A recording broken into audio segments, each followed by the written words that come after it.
Welcome again to everyone. I know we have a few people that weren't here when we started this morning, and happy to see that most of you have stayed, and I can understand why. This segment, the conversation with a commissioner, has been one of the traditional highlights of the Free State Foundation Conference, and we're really glad that you're here, Commissioner O'Reilly. Thank you, sir. You're actually the fourth commissioner to do this conversation with me, and I confess I don't think you know this, but I asked Chairman Wheeler whether he would do it, whether he would come and have the conversation before I ask you, and he said, you know, Randy, frankly, I'm a little bit afraid. Why don't you get O'Reilly up here? Why don't you get him up here first? So you're saying I'm second fiddle? No, I'm not saying that. No, that's actually what we would call apocryphal. That's not true, but I'm hoping that he's listening, because I may try and get him back, try and get him in the future. But make no mistake, we're pleased that you're here. Thank you, sir. Now, we've got these very nice brochures here, and it's got your full bio in it. You know, I should say right at the outset, you've got one of the most extensive careers on the Hill of anyone that we've had here before. Very impressive, especially in increasingly responsible positions. And so I'm going to skip through all the particular stops along the way. But I know that you started, I think, in 1995. Is that correct? Well, 94, but yes, in that time frame. Okay. And then you were still on the Hill right before you were nominated and then confirmed as an FCC commissioner. So just tell our audience what your last position was that you held before you were confirmed, and then we're going to let them refer to the bio for anything in between. So before being confirmed in November of last year, I served as policy director in the Republican whip office in the Senate for Senator John Cornyn. I'd been there about 3 years or so, and his predecessor for John Kyle as well. Okay, so just to get the time set in context, you were there during the drafting, and you were over on the House side, I think, at that time, of the 1996 Telecommunications Act, correct? That's accurate, yes, sir. Okay. Now, and that's important because in just a little bit I want to get to some questions about your own understanding of the Act, since you had that bird's eye view of the Act. But, you know, I'm going to start off with a really softball question. Were you watching any of our earlier proceedings on C-SPAN this morning? You know, I'm sorry to report, I was actually tied up with a couple other meetings, so I didn't get a chance to watch your panels. I apologize so far, but I'm looking forward to catching them. No need for an apology, because that, at least, you know, when I ask you this question, you won't already know the answer. And today's Washington Post this morning, in the crossword puzzle, number 69 down, okay? This is true. The clue in the crossword puzzle is government regulator of radio and television. 3 letters. What do you think the answer is? Well, I can only say I'm a Sudoku fan, so I don't know anything about your crossword puzzles. I joke. You must know the answer. But anyway, what I said this morning, and by the way, you know, and if you look up at our logo, you see that we may have anticipated that with our own little crossword puzzle. But you know, I said this morning that I was happy to see that the clue was not government regulator of the internet. That might have thrown more of us at that time. Okay, now, since you spent so much time on the Hill, again, in increasingly responsible positions, but a lot of them, I understand not all of them, had to do with communications policy and oversight of the FCC. I want to ask you, based on your experience, how do you think about the relationship of the agency to Congress and how that experience informs your own view of being a commissioner? And at this point, I'm not really wanting to get into any specific issue, but thinking about it conceptually that way.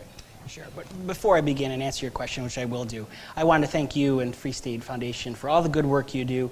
As you know, and we talked about previous, I do read your good work. It's very helpful for me to have different perspectives. I like a broad, diverse viewpoints before me, and yours is very helpful. Your work is very helpful for me, and I thank you for your good work.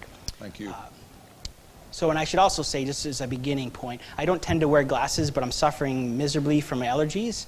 They are also clouding my brain a little bit, so I apologize in advance. But let me answer your question in earnest.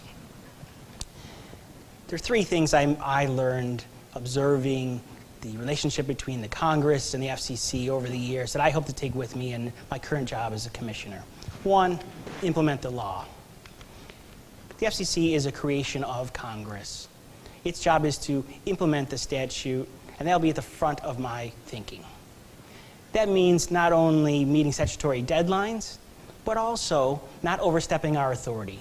Number two, humility. It's not my job to tell Congress what to do. Instead, I will do what they tell me what to do. Three, communication.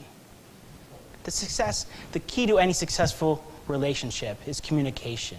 And so I will interact and continue to interact with members of the House and Senate in conversations, in writings, in their viewpoints, and also with their staff. It's so important to keep talking to staff and to have that perspective so I have a pretty good handle and keep current with congressional intent.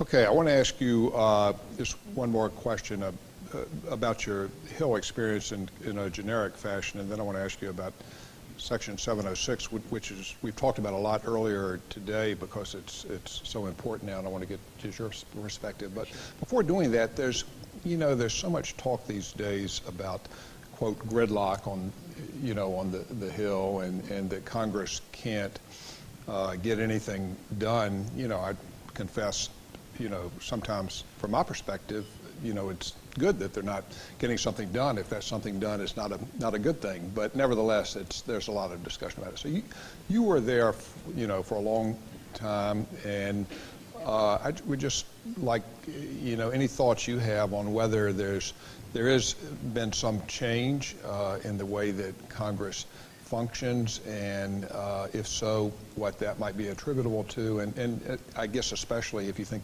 communications policy stands out one way or another, just comment on that. So, not really. I don't think it's more partisan. Look, I lived through the 1994 elections and the Republican Revolution that followed. I also saw us lose those majorities over time. And those are pretty partisan times, but we still got things done. Communications policy is generally not partisan except for a few issues. For instance, I expect the committees to continue to move forward on Stella authorization, reauthorization extension in the coming months, to be to the deadline as best they can. And that's going to move forward notwithstanding whatever particular fights are occurring in Congress. The real issue always comes down to the agenda and the priorities of the committees of jurisdiction.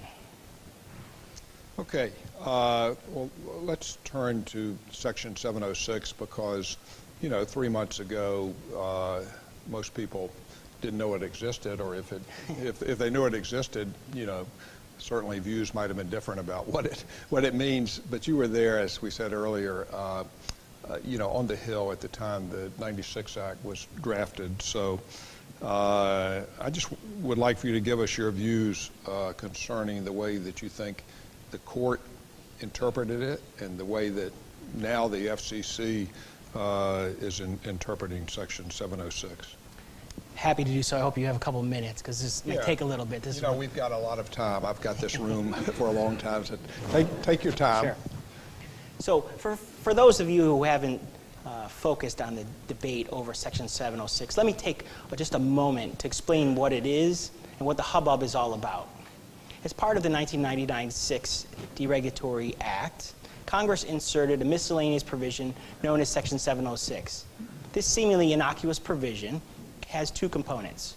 The first, Section 706A, contains hortatory language to encourage, in the broadest sense, broadband deployment, and tell the FCC and the states that broadband deployment is a relatively good thing.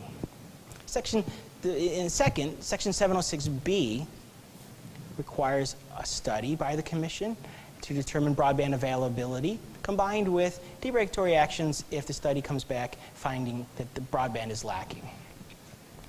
At best, Congress intended that Section 706 will be treated as congressional findings.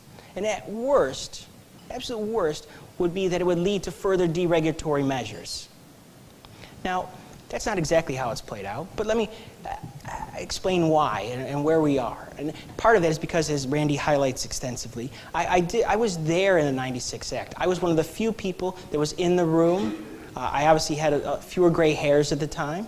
I was a little younger, but I was there. I know exactly what the deals meant, and they stick with me over time. It's important to know that when I talk to people who worked in the 96 Act, I'm not aware of anybody suggesting that this is what 706 was intended to be. And even if it did, even if people did mean this, which I do not believe, it would set in motion further deregulation of the industry. There was no intention to provide the FCC extra regulatory authority. Heck, even the FCC did not believe that it had this authority until it ran out of other options. In 2010, the DC Circuit rejected every shred of authority the Commission put forward to regulate net neutrality, to impose net neutrality rules. In a last-ditch effort, you can say, the Commission decided to reinterpret Section 706A and then pull the trigger on Section 706B. I find that to be incredibly troubling, and this is why. You would have to have some wild assumptions to believe the FCC's interpretation.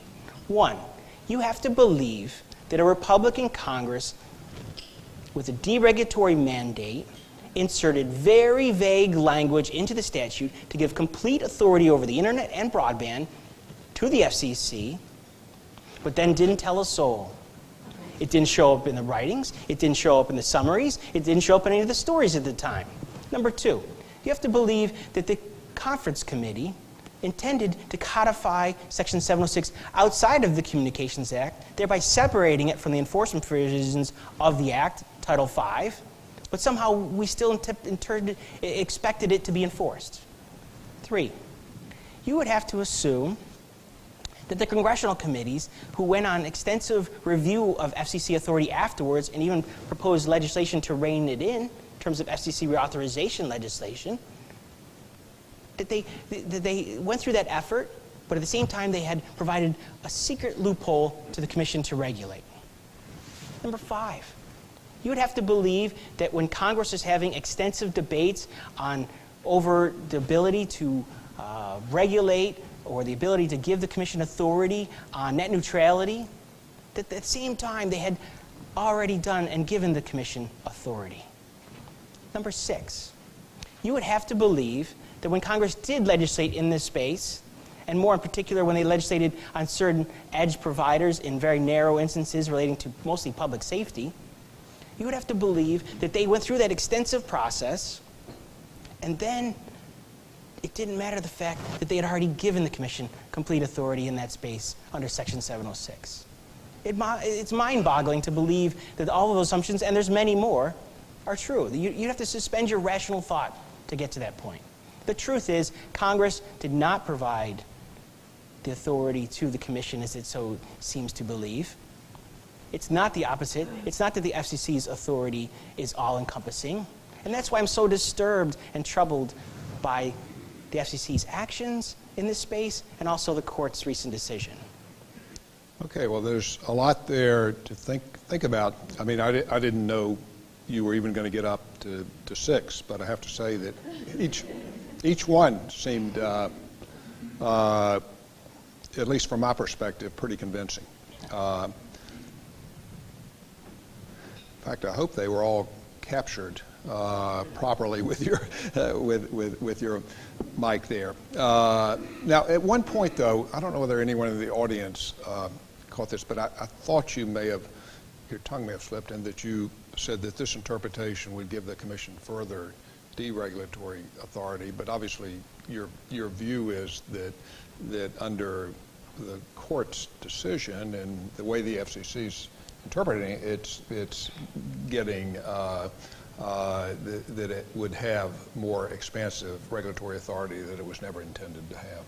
Yes, I believe it does not have that authority. I've made that case in numerous settings. I did make the point, and hopefully, if I need to clarify, I said, even if you were to accept the fate that they had this authority, it was intended to be deregulatory and not regulatory. Okay. I want to, we may come back to this, but I want to cover some other ground. And obviously, the court's decision affects what Congress may do when it considers a new act, presumably, and we'll talk about that as well. But, and by the way, remember the Twitter handle is #FSFCONF, and we're going to reserve time at the end for a few questions from the audience. Now, I want to switch gears for a moment and talk about how the FCC operates as an institution and, the focus on process reform. The House of Representatives has just passed, by voice vote, a process reform bill that came out of the House Commerce Committee. The Commission has a task force or some form of group looking at making recommendations, and it's issued its first report on concerning reforming various aspects of the Commission's processes. But one issue of process that's been in the news a lot in just the last couple of days that I want to ask you about is delegation of authority. Now, I asked Commissioner Clyburn about that this morning, and of course she has had the perspective of being a former acting chair in that position and a commissioner, and you've yet to attain that status so far. But, and without knowing what she said, I want to ask you, from your perspective, to comment on the appropriateness of delegation of authority, when it should be used or not used, and particularly if you can address the recent instances in which you've had a concern, just address those head on here. So I should start by saying, as Randy points out, I'm relatively new to the Commission, so in 4 months there's only so many experiences I've been able to have. But I will express some concerns regarding the use of delegation recently. I've been troubled by the scope and breadth of authority and items that have been decided by the bureaus and the Commission staff. And it's not that I have trouble with the staff. They're great, and I've gotten the opportunity to meet with them, and I really appreciate their good work. The difficulty is that I have no trouble on my side of the equation making decisions. And so I'm comfortable voting on whatever the issue may be, and I'll do so in a quick fashion. So to me, if it's not about how quickly something gets done, if that's not the issue, because I'm ready to vote, then what is it about, and why are we? By the way, excuse me, that was cited this morning when I asked Commissioner Clyburn for one of the countervailing considerations, and Ambassador Rivera may have mentioned the same thing. So I just throw that out if you weren't Sure. listening. Well, it's certainly not shouldn't be a concern on my front. I'm happy to vote. I come from an institution where they voted all the time, and you had to defend your votes going forward, so I'm comfortable doing that. And so I don't have a difficulty voting. I'm happy to do so in a quick fashion. And so if it's not about speed, then I'm not sure what it's about. And I'm not sure why some of those items couldn't come up to the Commission level. Okay, now just staying for a moment with this issue of process reform, and I appreciate you've only been sitting on the Commission for four months now. But I want to ask you, because of the focus on this, and putting aside delegation of authority, the report that the staff issued couple weeks ago had a gazillion items in there.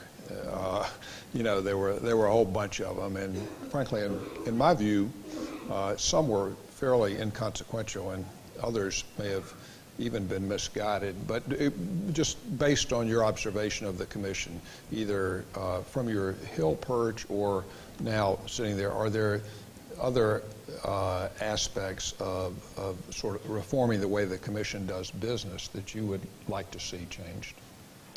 Well, we have an extensive process for reviewing the commission's current process, and so I want to see that materialized. There are some concerns that have been raised on certain parts, and I will certainly want to review those closer. But I have only been there such amount of time, I shouldn't comment too much in this space. But I will say delegation is right up there in the forefront of my concerns right now. Okay, so switching gears and moving away Sure. from process reform, I want to talk about some of the substantive matters before the commission. But before talking specifically about any one or the other, if we can think of it this way, and initially I want to ask you about your regulatory philosophy. And what I mean by that, the Free State Foundation, we describe ourselves as having a free market-oriented perspective, and when we say that, we don't mean that data is not important, that you don't have to look at the data in a particular proceeding or marketplace, but we do, you know, have a philosophical disposition or perspective. So I want to ask you, how do you describe your own regulatory philosophy? And I'll just combine a couple things here together. Is there anyone to whom you look to, past or present, to model yourself after as a regulator, or someone that's been particularly influential in shaping your own thinking about your approach to regulation?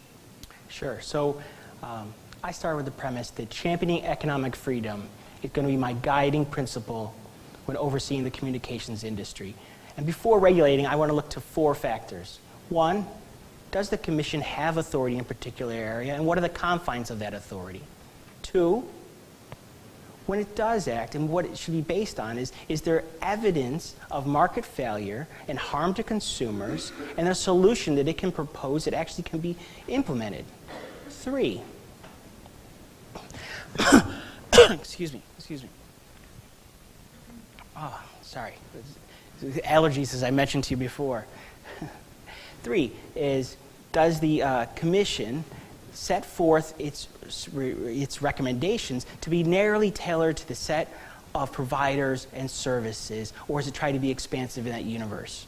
And then 4, do the benefits outweigh the cost of regulations? And let's face facts, the costs are always passed on to consumers in one fashion or another. Now, I don't have a favorite regulator, and my views don't come from anyone particular. But I suggest there are a collection of ideas that from those many members of Congress that I've worked for over the years. Okay, so having in mind your philosophy, and by the way, I sympathize with the condition of the allergies, because I have them too. I took those darn shots for about 30 years myself, and eventually I think they work, so I understand. So let's talk about applying your philosophy or the way you think about these issues to whether a particular market is competitive or not. And I want to ask you about particular markets in a minute. We can talk about that then, or if need be, you're welcome to bring them in now. But because if we went around this room and probably over at the commission, of course, everyone proclaims that generally they prefer competition, and when markets are competitive, then regulation may not be necessary in sort of broad terms. But how do you go about assessing when a market is competitive or not, or whether there's a market failure requiring the commission to intervene in some way? Sure. So I don't want to get too far down this road, but let me provide a general approach. How we define markets is very important. and this should be driven by data. I worry that the Commission sometimes isn't driven by data, and that causes me concerns. So when I look to what is in a particular market, I look to how many competitors are in the marketplace, whether the competitors are offering services comparable in terms of price, in terms of scope, in terms of reach. Are there other market participants that may be substitutes for existing providers? And are they disciplined pricing or providing new innovative and functions and features that make the other market participants react? Okay, so you've got those things you look at that you put out on the table, and then you know, you are responsible, or you oversee certain markets that we've been talking about all morning here. You know, the broadband marketplace. We talked about, you know, the video marketplace. Talked a lot about the wireless marketplace. So my question really is, and I'm not asking you to comment on any particular proceeding, really, unless you want to. We may get to that, but just talk about, you know, these marketplaces which you've observed for years and years and years, and where you think that they now stand in terms of their competitiveness or not, because as you know, people have different views, and some of your fellow commissioners probably have different views about these things. Sure. So, as I previously said, I think how you define a market is really important, and I recognize that it's challenging. And I may be open to a broader definition than some. But I start with the premise that, oh, sorry, I'm having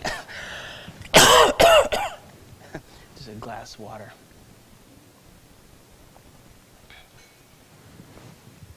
I start with the premise that technology is converging and markets are blurring, that consumers recognize this, and if at any given moment your smartphone could fall in the category of wireless device, it could be an internet data and broadband device, or it could be a video device. And the blurring lines between cable and telco. We're also seeing the same thing in Wi-Fi.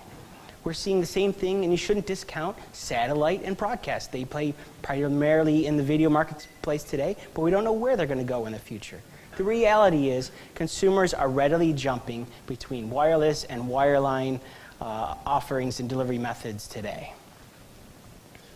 Okay, and I think following on with that, Commissioner O'Reilly, implicit in what you've just said, or maybe explicit, is the way that services are converging in what we call the digital world, and you know, the notion that the competition is often among platforms that are offering, you know, packages of services and whatever. So, and that brings me to the IP transition proceeding. For our C-SPAN audience, that IP stands for Internet Protocol transition, and that's another way of saying that services have moved, in my view, quite rapidly, although it's been occurring for a long time, from the analog world to the digital world, in which, as the old saying goes, a bit is a bit is a bit. So what is your view of currently where the Commission stands on the IP transition proceeding? I know it took about 13 or 14 months or whatever between when AT&T filed a petition asking to initiate the proceeding and further movement on the proceeding, and now the Commission is embarking upon trials. So, you know, if you can just be as specific as you can about where you think things stand and where you would like to see them go, and in what time frame. So I can't comment on why anything was delayed under previous Commission. I've only been at the Commission for 4 months. But Chairman Wheeler has made this a priority, and I commend him for doing so. I'm supportive of the trials, and we were able to quickly put together proceeding to consider rules that we were able to enact early this month to consider IP trials. Now, I can't comment too much in this space because we have 2 proposals before us for service-based trials. I will say I was concerned and even more so regarding the incorporation of the rural broadband experiments as part of this proceeding. And can you explain why?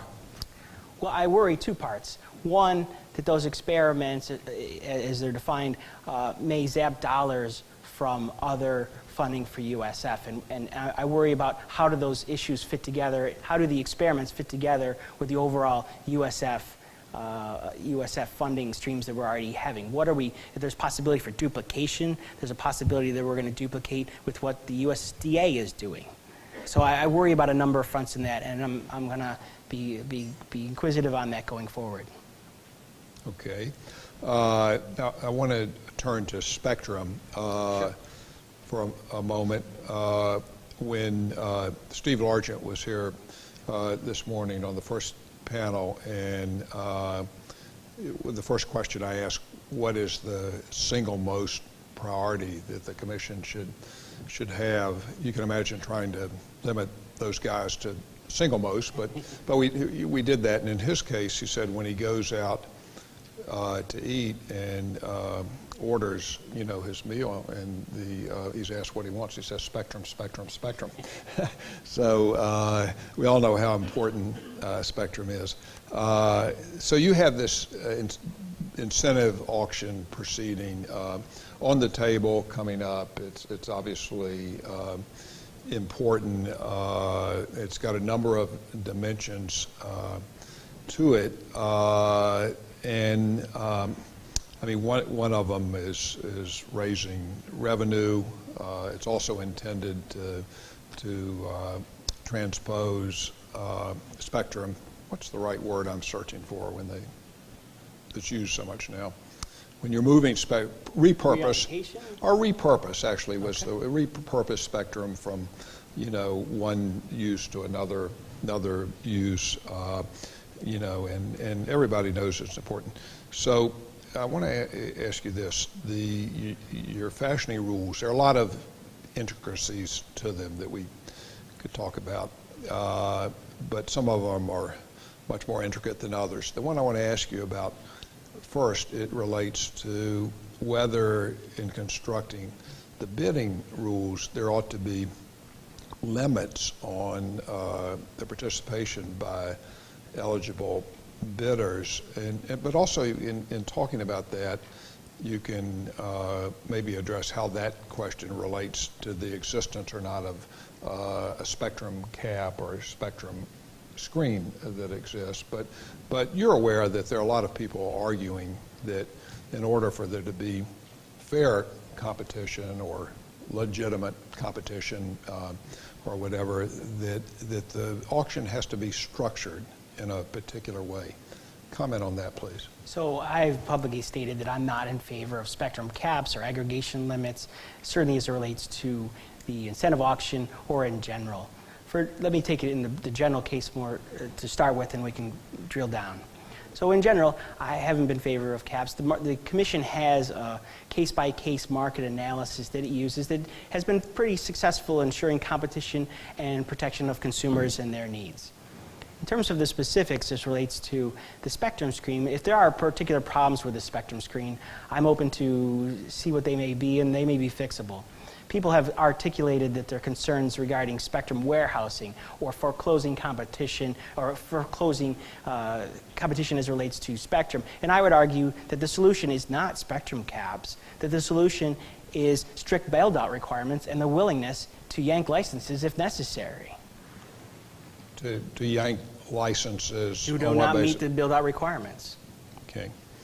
What about this question of licensed spectrum versus unlicensed spectrum? That came up earlier, and I mean, to me, it seems like, in one dimension, it's a lot of it involves an engineering sort of issue, but there may be questions again of philosophical perspective in terms of having property rights in the spectrum or not. How do you approach this, looking at the question of licensed versus unlicensed spectrum? So for the foreseeable future, we're going to have both exclusive license bands and bands that are shared. I tend to be more in favor of clearing bands and exclusive licensing, but I'm not foreclosing any options as it relates to spectrum sharing. In fact, if you look, spectrum sharing is working today, every day for consumers in terms of Wi-Fi and unlicensed spectrum, and I'm the biggest fan of that, and I find that the Wi-Fi providers are some of the most truly innovative and entrepreneurial services that we can find in the marketplace, and therefore, I'm in favor of what they are able to do. There's one thing that we'll certainly have to recognize, and that is that the federal government is going to need to reduce its spectrum holdings and do so in a quick manner. Okay, so we're going to, just to let the audience know, I'm going to ask you 2 or 3 more questions, but it's always been our policy here, or at least our goal, to give the audience a chance to ask a few questions. So we'll go through these, and then we'll see whether we have a couple audience questions. Sounds good to me. It hasn't been too bad so far, right? It's all good. Okay. So I want to talk about maybe just the video regulation area. Now, there's this proposed merger between Comcast and Time Warner Cable that is in this space. You may tell me that you can't decide right now, sitting here, what you think ought to be done in that merger. And, I'm not going to press you on that. But here's what I want to ask you. Just talk about how you think about the video market now and how it's changed. I guess the Cable Act of '92 was adopted just a couple years before you arrived on the Hill. You're obviously familiar with that, and I happen to have been around at that time too. The market has changed a lot since then, I would suggest, and that implies perhaps there ought to be regulatory changes. Others say not. What do you say about the video marketplace today? So I will agree with your first part of the premise, and I don't talk about any particular merger that we may or may not have, so I keep myself a distance in that. But in terms of the video marketplace, and as you highlight the 1992 Cable Act, I don't think that anybody can make the claim that the '92 Cable Act is about promoting free market. It wasn't, and it's premised on a different belief, rightly or wrongly, that at the time, cable service providers were monopolies. A lot has changed since 1992, and the market has changed significantly. To the heart of your question, there's a number of rules that the FCC has that come from the statute, and there's not much that it's not my job to change those. That's the job for the building I used to work in. In those instances where we don't need congressional action to remove barriers, I'm fully open and willing to look at those situations and remove barriers that are no longer necessary to reflect the current marketplace that we live in for the video providers. Case in point, sports blackout. I'm in favor of getting rid of it. I was thinking as you were responding, and I understand, of course, fully what you're saying about the Congress and some of these things existing in the statute or not. But, and you may or may not agree, but I just want you to be aware of it. At the Free State Foundation, for many, many years, we've argued that in light of these changes in the marketplace, that some of these regulations and laws in place, for example, like must carry, for example, that those actually raise very serious constitutional issues under the First Amendment, and that the FCC especially ought to be sensitive to First Amendment issues. And I'm just wondering whether you agree with that, and whether, as you think about these issues in the future, do you also, because of your Hill experience, I know the first thing you're doing is looking at what the statute says, I understand, but do you try and think about what the Constitution says in this video regulation area? Well, absolutely. When I was sworn in, I swore duty to protect and defend the Constitution of the United States. So I am fully aware, and I'm a big supporter of the First Amendment. I'm one of the biggest proponents of the First Amendment you're going to find. So I'm very sensitive to those issues. But in some instances, in must-carry universe, that's something that's in statute, and there's not much I can do about it absent Congress taking action. Right.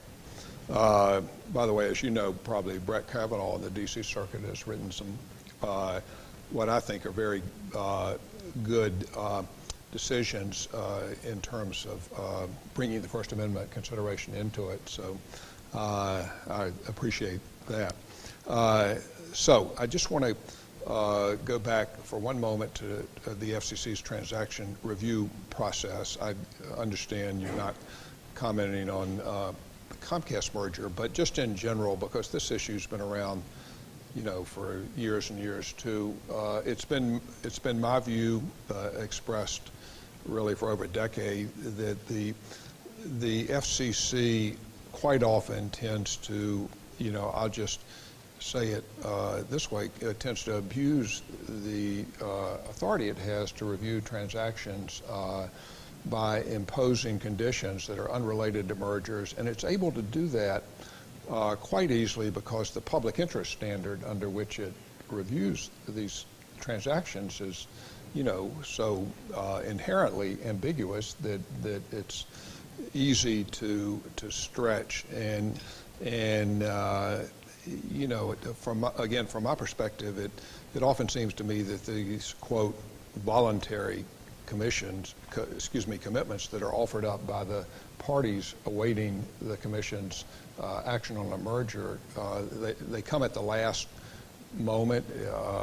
It's frequently the case that no one can comment on those if they wanted to, and it seems to me like this process can be a bit unseemly for the way it's been conducted. So I'd like to ask you to just comment on the process. So let me answer it this way, and I am of the mindset that the review process should be confined to that which is before the commission in the application and what the issues at hand. I will be reluctant to be favorable to situations on offside deals or offside commitments that have nothing to do with the underlying merger that's being reviewed or any concerns that may be raised accordingly. So those type of situations are not things that are going to be swaying my decision one way or the other. In terms of your timing part of the equation, I'm in favor of and have articulated that the Commission should seek to get all information, as much information as possible on the early part of the equation, in the early part of the shot clock, in the early part of the process, rather than waiting for down the road. So I'm comfortable collecting the information early and staying to the market-specific instances that may raise questions. Okay, I want to end our part of the conversation by going back to your Hill experience where we began, because as you know, the House Commerce Committee announced a few months ago that it's initiating a process to review and, quote, update the Communications Act. It shied away, wants to shy away from using, I think, the word rewrite. I've actually expressed my own view that there ought to be a clean slate approach and really a rewrite of the act and not tinkering around the edges, but people really came to hear your views and not mine. So I want you to bring to bear your Hill experience and just tell us, you know, you probably can't write the act here, but be, you know, specific as you can within a limited time and tell us how you think about approaching a new Communications Act, and if you think there ought to be a new Communications Act at all. So as I previously stated, I bristle at the thought of telling Congress what to do, and so I'm reluctant to try and provide unsolicited advice to their good work. They're fine men and women and work really hard, and as well as their staff. So I leave them to be, in terms of this process, I stand ready to help them in any way I can be if asked. But I thought I might be able to provide some light in this area and share with you a couple lessons learned over the years from my experience and things that I took with me, not only in this current job, but also in my years in the Senate, as I took to new bosses in the Senate. One, I would suggest that you should prepare to expect abuse. When writing communications provisions, think of the absolute worst way and broadened way that the provision can be interpreted, and that will be working against your interest, and then work backwards. So expect people are going to misinterpret and abuse your provision, and then work backwards. I can't tell you the countless times where a federal agency misinterpreted something that I worked on. It's extremely frustrating, and that, you know, it was extremely frustrating for staff, but it's even more frustrating for members. Number two, we should, whenever possible, explicitly state what authority the Commission has and what authority it doesn't have. And you can put that in the statute itself and the provisions themselves. And I worked that way and I did that when I was in the Senate. I would put in exactly what I expected the FCC to do and exactly what I didn't want them to do. You shouldn't leave it to chance. And third is to, if possible, leave out extraneous provisions. I know in the art of legislating, it sometimes is helpful to add benign provisions that may be for a particular member or a particular group, but those are the ones that often come back to haunt you. They can be acting like ticking time bombs waiting to explode in a misguided court or an activist agency. You know, I'm not under the constraint that you are about giving advice to Congress, and so I've given them some, and we filed a nice paper about, in thinking about it, I mean, I was just thinking when I was listening to you, you know, the 1996 Act, as you know, I think it passed the House almost unanimously. Is that right? Well, we had a number of highly contentious amendments on the floor, and some of them we won and some of them we lost. But eventually when it was went very through overwhelming. the House, it very was overwhelming. And I think in the Senate, I recall it was like 96-4 and 98-2. And it make, you know, and so, you know, in one sense that there was a consensus. And, you know, of course, everyone on the Hill, the congressmen and women talk about, you know, we want the parties to come together in consensus, and, you know, we want them to reach an agreement. And, you know, I appreciate that sentiment, and I know it makes things easier when that happens. But, you know, my own view, Commissioner O'Reilly, when eventually this new act is passed, and I think it will be at some point, if it happens to pass the House near unanimously and the Senate 98-2, it probably won't get us where it needs to be in terms of a new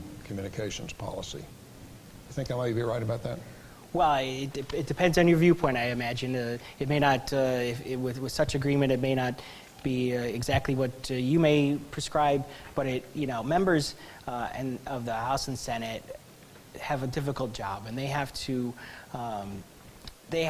contemplate what needs to be done with also what can be done versus what are the objections to particular provisions. And so they do that unique balance every day in many different forms, but particularly in communications policy, where they have to determine, you know, how much can they add and how much has to stay out because of internal or external objections. And so it's a delicate balance.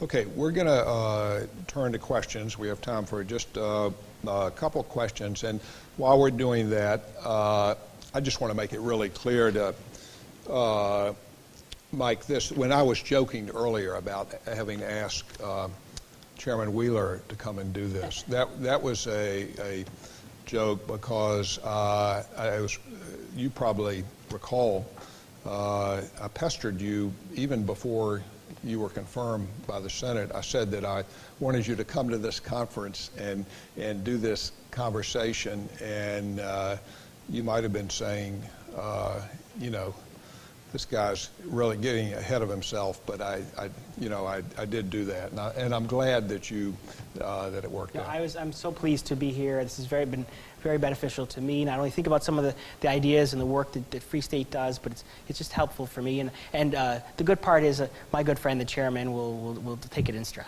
Right. Okay. Do we have a question? I'm going to go to Gary Arlen right here. Thank you. And by the way, the Scrabble pieces up there have looked to me like a court gavel all day, and I don't know why we don't talk about the courts as part of the communications future. But more pertinently, Mr. O'Reilly, the previous panels talked about, some of the panelists talked about the FCC's role as antitrust in the Time Warner Comcast situation. Also, throughout the first panel of the day, they talked about competition. And how do you see any of those fitting together in this new landscape which is taking shape as part of the rewrite and part of your own obligations to look at companies who are really outside of the field right now? Google, a name that hasn't been mentioned much today, Intel, Qualcomm, so many of the companies who are players in a real different kind of landscape. So you raised a number of issues that hopefully I've said that I can't talk about, the mergers and a number of things regarding the rewrite. But I will let me answer the question slightly this way and say I'm extremely troubled by the use of Section 706, as I've previously mentioned and talked about at length. I'm extremely troubled for those edge providers who may now be captured under the FCC's authority. I worry about them. They don't spend every day following the commission. I worry about the smartphone apps, Microsoft Office Online. I worry about Google Search. I worry about Netflix streaming videos and smart home apps, devices. I worry that those folks who don't spend time following the ADA Commission may be wrapped into the Commission's jurisdiction depending on the reading of the court opinion. And so that causes me deep concern going forward. Okay, another question? Okay, I'm going to call on Barron. Why don't you wait for that microphone to come over here? And then, Barron, before you start, as soon as the commissioner answers this question, then we're going to immediately, Commissioner Olhausen is here from the Federal Trade Commission. She's going to deliver the keynote address, talk a lot about the internet and who should regulate it, if anyone, and how. So I'm going to turn to that when we finish this question. And so just make it a question here, not a long statement. So I share, Baron Soka, Tech Freedom, I share both your concerns about 706 and your analysis as to why the court got it wrong as a statutory matter, why Chevron shouldn't have been extended there. But what do you think the FCC should do about it? It seems to me that the FCC, there isn't really much they can do, because even if you were chairman, even if the FCC reinterpreted 706 and said it wasn't an independent grant of authority, that would always be subject to reinterpretation in the future, and the D.C. Circuit, according to this analysis, would re-extend Chevron. So what would you do, and specifically, would you suggest to Congress that maybe Congress should fix this problem, notwithstanding your general concern about giving advice to Congress? So I understand the point you make. Let me answer it this way. Again, I don't want to provide advice to Congress or any thoughts, but that would be one way to address the issue. We still have many more rounds to go. You know, this is one court, very important court, very good insight to the issue, even if I disagree with it, but it is not the final court in the land, and we may see the court decision challenged in a different setting in a different time period. So we don't know exactly. This isn't the final say in the matter. And it's possible that it may be addressed by the legislative body, and I have to defer to them on that. But I understand the point you make, that even if the Commission defers doing something in this space and decides not to regulate broadband providers, which I hope they will not do, then the authority may still be lingering out there. And that's something we're going to have to deal with going forward, a legitimate point you raise. Okay, well, I want to thank you again for coming. I hope you'll come back to many more Free State Foundation conferences and join us. And I'd like for everyone in the audience to join me in thanking Commissioner O'Reilly.